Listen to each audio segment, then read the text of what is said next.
All right, guys, welcome back to the channel. We have a lot to cover today. Yesterday was the Philadelphia airplane crash, and a lot of folks are saying, hey, there is no way that this is a coincidence or just a traditional accident, freak accident. This is just within 72 hours of the Washington, D.C. Airplane crash, where the helicopter actually crashed into the airplane, the American Airlines airplane. Some reports are kind of mixed up, and they're trying to make it seem like the airplane hit the helicopter. I don't buy that. The other thing I don't buy is I don't buy that this is just some regular accident. But again, I don't want to spread any type of conspiracy theory, but I do want to hear from you guys. Let me know what you think. Today, we are going to cover a lot. In fact, we need to talk about the DC plane crash, the black boxes that were recovered from the aircraft, and that was actually recovered from the helicopter. But also, unfortunately, there was actually someone who saw a woman that was on fire after the plane crash in Northeast Philadelphia, which is just wild to think about. I mean, there's so much dash footage that we've observed from vehicles that were in the area that happened to have a camera, like literally running live while the situation was unfolding. And we covered a lot of this yesterday. There were Ring cameras and security camera footages that we've collected, and we've been reviewing and analyzing what was happening on the Lear 55 jet that seemed to be just torpedoing down to the ground, almost like it was a missile. And then there was like this massive nuke cloud that followed. And so there's a lot to cover there. By the way, hit the like button. Definitely. Thank you so much for sharing this video and for subscribing to the channel. We also heard from Trump's new press secretary, Carolyn Leavitt, and essentially she was being attacked post Trump's anti-DEI push and being essentially pressed about whether they pray that their pilot has a particular skin color. And yeah, but we also need to hear from a Top Gun graduate who actually analyzes this particular Philadelphia airplane crash that hit a residential area. So without further ado, let's go ahead and jump in and see what we find today. The NTSB says it is considering several factors in the deadly midair collision out of Reagan International Airport as it... Christina, Alex, we're told 41 bodies have been recovered from the water, and so far 28 have been identified. Now, in the last hour, we just got an update from the NTSB saying both black boxes from the helicopter and the plane have also been recovered as well, and investigators hope this could give them some of those answers. After recovering the regional jet's black boxes from the Potomac, the NTSB says it will evaluate cockpit communications, landing gear, flight data, and debris as it tries to determine how a regional jet and military helicopter collided. But the focus could shift to air traffic control after an FAA report showed one operator was handling the job of two people at the time of the accident. What people are talking about is a rough draft of something, but it is a small piece of a very big puzzle, thousands of data points. The Pentagon is also looking into whether the helicopter was at the appropriate altitude and whether the crew was using night vision goggles during the exercise. So apparently this was a training mission for the pilot of the helicopter. And first of all, President Trump indicated that the aircraft, the helicopter, was flying way too high. Trump said that the aircraft should have either pulled up, dived down, gone left or right. The helicopter should have been able to avoid the aircraft, the American Airlines airplane. But then you also have to wonder, like, what was everyone else in the helicopter thinking? Like, was no one paying attention? Like, what was going on? And then, of course, there's the question about whether or not night vision goggles were being worn, because apparently night vision goggles should not be worn if there is light being shined at the person who's wearing the goggles. Defense Secretary Pete Hegseth says while there's a pause on this specific exercise, training throughout the military will continue. We have to train safely. Something like this can never happen and is completely unacceptable. Divers have pulled dozens of bodies from the water so far, and they expect recovery operations to last through the weekend. They're assessing the work that's going to be needed to recover the aircraft from the water. And as that investigation continues, the FAA has closed routes near Reagan National Airport to most helicopter traffic. Wow, I'm surprised that they even allow any kind of air traffic going on in Philadelphia right now, to be very honest with you guys. This is absolutely wild. Jessica Catalia, she is live with one of the eyewitnesses who witnessed some of what happened tonight. Jessica. Yeah, Gray, and I just want to be very clear, you are not a police officer. You have a family member who is a police officer, but you were here at the scene. What did you see? Basically, I heard a loud roar, then saw a fireball in the sky. It was nosediving, and blew up right on the block. Now, you guys could see that from our previous videos. I'm not going to show it here, but you could literally see from multiple different angles. So make sure to check out our previous live stream where we did, but we showed multiple different angles from different perspectives, some above ground, some that are literally from people's residences, from their own personal security cams, from vehicle cockpits, what literally went down as it literally was a plane. It was a jet liner, a Lear 55 jet that was descending at roughly 2,400 feet per minute, and it was approaching the ground at a 45-degree angle with a full tank of gas or jet fuel, approximately 7,000 pounds worth of jet fuel, and just exploded.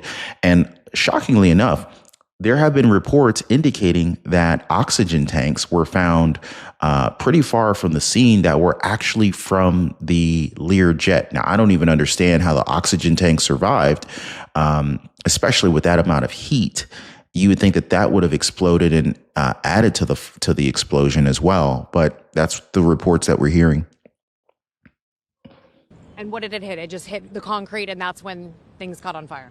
Yeah, I actually saw a body fly across the street. Did you guys hear that? What went I can't believe he just said that. through your head when you saw this? I need to help him. And what'd you do? Ran over there, looked for people that were alive. Couldn't find any. Then first responders got there, and they said, okay. I don't think we have enough good Samaritans like this anymore. I mean, Philadelphia gets a rap for. Philly gets a rap for being kind of rough, and it probably is rough. I don't know Philly very well, but clearly there are people in Philly, in this community, that they give a damn about one another, and we need more of that. And tried to attend to medical aid as much as I could. Okay. You have a family member who's a police officer, but again, I just want to stress, you just happened to be in this area. What were you doing at the time? This is a very busy area at this time of evening. I was just hanging around with some friends, and that happened. I was like, oh, time to... And this guy's a kid. This guy's a kid. I can't imagine he's more than like 24 years old. He's goofing off, doing whatever with his friends, and then all of a sudden, a plane falls out of the sky. He drops everything and immediately goes into emergency. How can I help people mode? Amazing. In light of what's been happening recently with current events in Washington, D.C., when you saw this plane come down, what went through your head?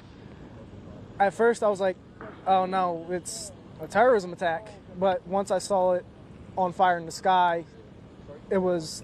Did you hear that, guys? So we've been reporting that from multiple different angles, as we've mentioned previously. He said he saw a fire in the sky, meaning, like, to me, that sounds like the plane was on fire before it even hit the ground. So it really makes you wonder, like, what's really going on here? We definitely need to put more of the pieces of the puzzle together, but that's a very, very key assessment that the young man just made. Something in the air and came down. Let's go back a second. Yeah, and you live in this area, correct? Yes, I live right by Frankfurt Academy. Yeah, It was definitely something failed in the air, hit something in the air, and came down. Yeah, and you live in this area, correct? Yes, I live right by Frankfurt Academy. Yeah, we have all said we have never seen quite a response this large. We have police, we have fire. They are incredible. They arrived on the scene just moments after this occurred. Is that right? And what happened as soon as they arrived? They shut it down. A lot of people were panicking. Actually, a female ran off the bus on fire. Wait, what do you mean she ran off the bus? There was a bus that was going past, and her jacket was Wow. on fire when she ran Now, off the bus. I can only imagine that possibly maybe there was some jet fuel spillage in the air, and that could literally just make anything a potential fireball. So you're saying that the plane came down and struck a bus? Yeah, a bus was going down Cotman, and I guess the explosion hit it. And So when we talk about the folks who were affected, we had a count of, we were told that there were like 6 people on the plane. They made it a point to say that one of the folks were going to be, this was a medical related air transfer, and one of the patients, as well as the doctors on the plane, were going to ultimately be bringing this patient over to Mexico afterward. So initially we're being told that there's 6 people on this plane, but it definitely looks like there's a lot more people when you count the people on the ground that were affected when the plane hit. We're also hearing that there was so much debris that was falling on the cars. What did you see as far as that? I definitely saw debris falling. There's all over Cotton. And I mean, I was scared to run in, but at that point, you can't get scared. Okay. And have you just been out here on scene? We've seen so many people just pulling up in shock. A lot of people are trying to get home tonight. Have you had any trouble navigating your way home? No, I have so much family out here. I'm just sitting here chilling with them until probably 3 a.m. Then we'll head out. Okay. All right. Thank you so much for talking. I'm sorry, I didn't catch your name. Jay. Thank you very much for talking with us. So Gray and Shari, again, what's very interesting, we just spoke with a gentleman. He's trying to get back to his house here, and he's asking if his house is okay. And the photojournalist Dave Edwards and I are saying, unfortunately, we just don't know. You need to go and talk to police. But again, the entire intersection here behind me is totally blocked off because they are continuing to investigate. And we just keep hearing stories of cars that were parked in this area that were hit with debris or pieces of that plane when it went down. This is the first that I have heard of the plane coming down and hitting a bus again. Yeah, this is the first that I've heard of that either. But oh man, it just keeps getting wilder. So here we have Carolyn Levitt, Trump's new press secretary. Question. So we now know that the staffing was not normal at the air traffic tower, and so with the government freezing the hiring of new federal workers and offering buyouts, are you not afraid that more incidents of different kind could happen with less staffing in different agencies? Well, the president is intent on ensuring that we are increasing staffing at these agencies, and that's why he signed a very strong executive order on his second day in office, immediately terminating DEI hiring practices at the FAA. He also, following the tragic crash, as you all know, in the Oval Office yesterday, signed a memorandum directing an immediate assessment of the FAA to ensure the federal government is maintaining the highest personnel and aviation safety standards. And I would also just say there's a cultural piece to this as well. If you are an American who has spent many years studying aviation and you graduate from school and you're an air traffic controller based on skill and merit, and then you apply for a job and you're forced to fill out a biographical questionnaire asking you the color of your skin and asking you where you're from in details that aren't relevant at all to the job description, I think that deteriorates the morale of people in this industry. And if you talk to people in this industry, they'll tell you that. In fact, many of them filed a lawsuit against the FAA a couple of years ago under Joe Biden's administration because they were denied positions because of this DEI hiring practice that was putting identity politics over merit and skills. That's unacceptable. And I think just to put a fine point on this, because this is the third or fourth question I've answered on this subject, when you are flying on an airplane with your loved ones, which every one of us in this room has, do you pray that your plane lands safely and gets you to your destination, or do you pray that the pilot has a certain skin color? I think we all know the answer to that question, and as President Trump said That's a damn good question. Real quick, guys, what are your thoughts on DEI policies? Do you think that they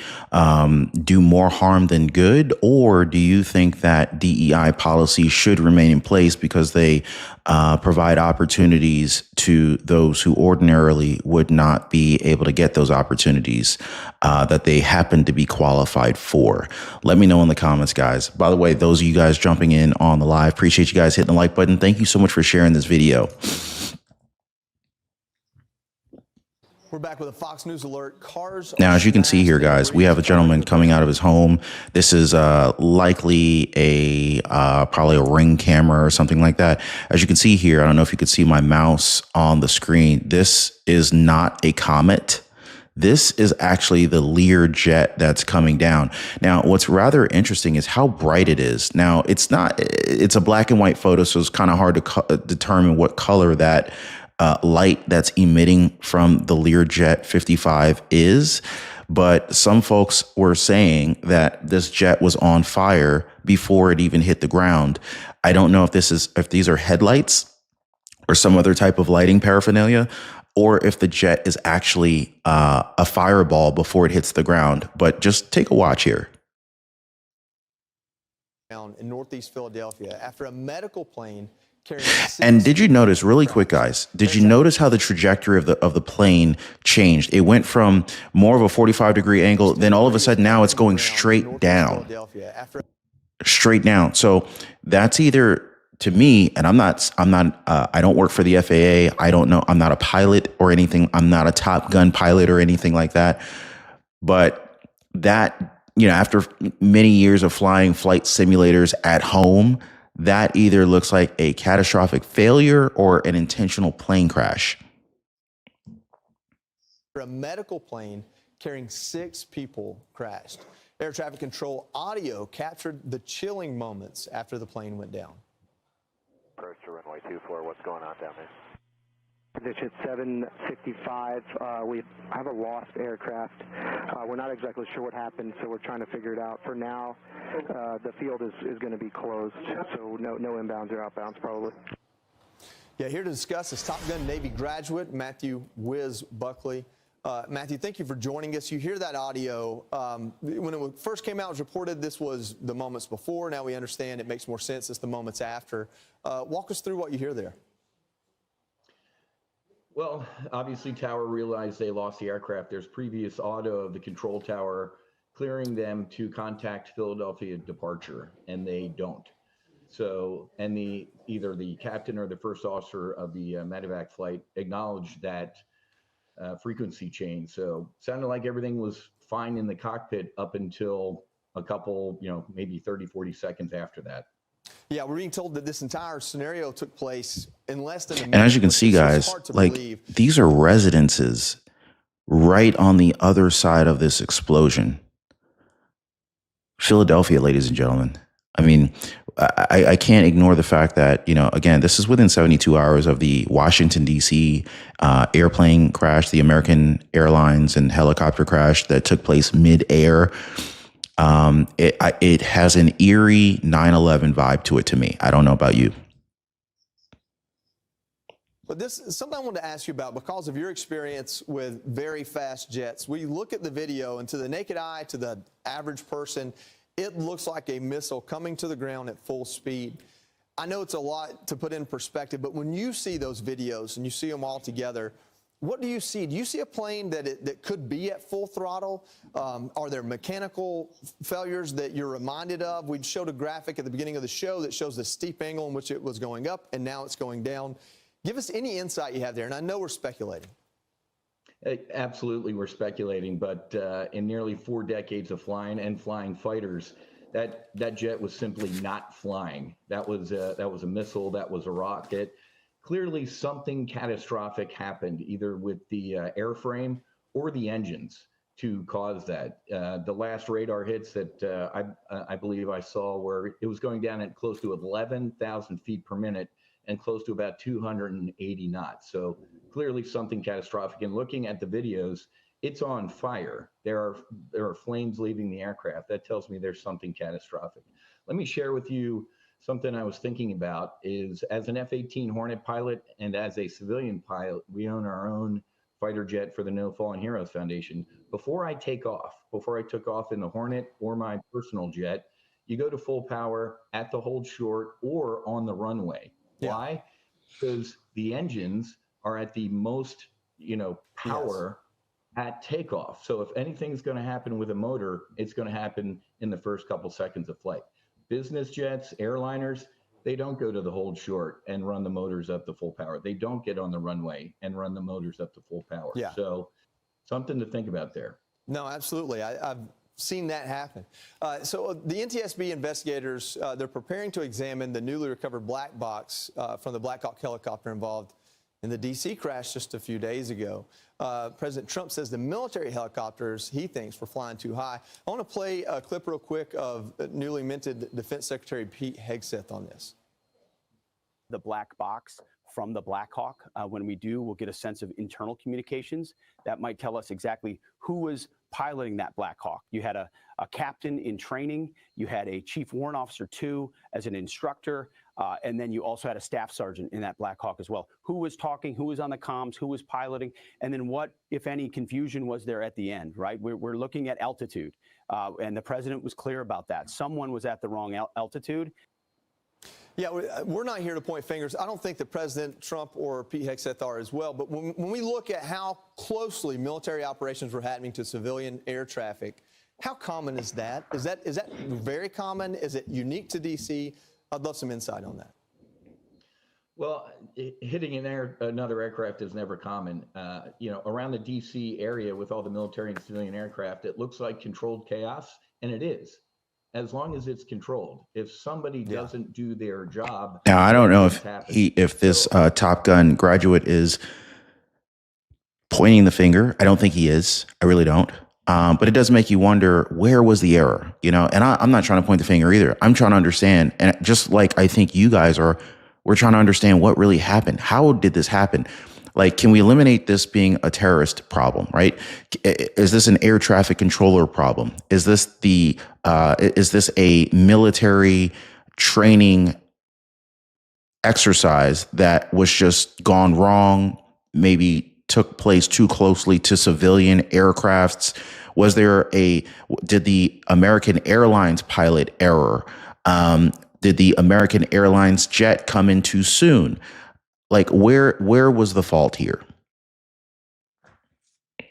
I got to tell you, man, Occam's razor, usually the most reasonable thing is the most reasonable thing. Mm-hmm. They were off course. Route 4 through that corridor, they're supposed to hug the eastern side of the Potomac River. They were completely off course. Completely off course. The max altitude is 200 feet on Route 4. Yeah. So you're all the way over to the east. You do not go above 200 feet.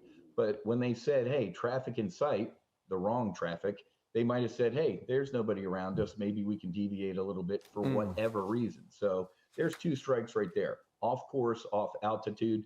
Third strike is the controller. As soon as he heard traffic in sight, since he was single manning 2 positions, put a mental check mark there that said, I'm busy. They have that other traffic in sight. I'm going to focus on other things. Yeah. Never been to air traffic control school, but I can almost guarantee you on day 1, they tell you if you see 2 targets coming at each other on your scope, even if one of those guys said traffic in sight, give them a harder traffic call. PAT 25, confirm you have traffic left 11, level, acknowledge. That would have got the hair on the back of their neck and the helos standing Oh, up, man. and this mishap wouldn't have happened. So a couple links in this chain that if you took one of them out. Oh, my God. Oh my God, guys. I mean, based on what this Top Gun graduate is saying here, not only is this clearly an avoidable situation, but there were multiple red flags here. Matthew Wiz Buckley is who we're listening to here. Definitely avoidable. And it wasn't even like, I mean, he mentioned 3 different failures. And it's kind of like, the reason why we have so few airplanes crash is because there are so many different safety protocols that are created and followed to a T. And it's like all 3 of these major safety protocols were just completely ignored. I don't even know what to say here, guys. And just to think, like, this Philadelphia crash took place right near a Philadelphia mall, residential area. And again, 72 hours away from the previous Washington, D.C. airplane helicopter crash. So it's like, it's really suspicious. It's really suspicious. And to allow so many of these protocols to be overlooked / ignored, it makes the hairs on the back of my neck stand up. Anyway, appreciate you guys rocking with me. I'm going to keep you posted on the latest, and we're going to keep getting down to the bottom of this. If you appreciate the evaluations, commentary, and updates, hit the like button, share this video, subscribe. We'll see you next time.